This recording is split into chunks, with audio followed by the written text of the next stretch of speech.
City India news Telugu. ముందుగా AICC అధిష్టానానికి, రాహుల్ గాంధీ గారికి, అదేవిధంగా కేసీ వేణుగోపాల్ గారికి, రాష్ట్ర ఇన్ఛార్జి మీనాక్షి నటరాజన్ గారికి, సీఎం గారికి, రేవంత్ రెడ్డి గారికి, పిసిసి ప్రెసిడెంట్ మహేష్ కుమార్ గౌడ్ గారికి,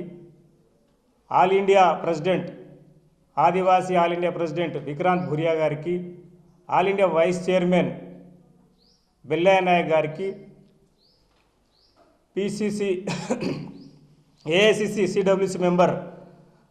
వంశీచంద్ర రెడ్డి గారికి, ఈ నియామకానికి ఉమ్మడి జిల్లా మంత్రులు, జిల్లా ఎమ్మెల్యేలు, ఎంపీ గారు సహకరించినందుకు వారందరికీ, జిల్లా అధ్యక్షులు, ఈ ఉమ్మడి జిల్లా డిసిసి అధ్యక్షులకు మరియు minority finance corporation chairman Ubedulla Kotwal గారికి నా తరఫున ఈ బాధ్యతను నాకు అప్పగించినందుకు వారికి ధన్యవాదాలు తెలియజేస్తున్నాను. ఈ బాధ్యతను నేను ముందు కాంగ్రెస్ పార్టీ బలోపేతానికి కృషి చేస్తూ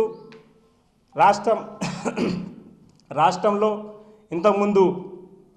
ఈ గత సంవత్సరం నుంచి 10 ఉమ్మడి జిల్లాలకు ట్రైనింగ్ క్యాంప్ నిర్వహిస్తూ నేను కోఆర్డినేట్ చేస్తూ ఉన్నాను. మిగతా ఇంకా చిన్న జిల్లాలు ఏర్పడిన తర్వాత 33 జిల్లాలకు కూడా ఈ ట్రైనింగ్ క్యాంప్ నిర్వహిస్తూ కాంగ్రెస్ పార్టీ నాకు ఇచ్చినటువంటి అవకాశాన్ని, తాండాలకు, గూడాలకు కాంగ్రెస్ పార్టీ యొక్క విధి విధానాలను, కాంగ్రెస్ ప్రభుత్వం చేస్తున్నటువంటి అభివృద్ధి కార్యక్రమాలను వారికి తెలియజేస్తూ, రాజ్యాంగంలోని హక్కుల గురించి కాంగ్రెస్ పార్టీ ఎటువంటి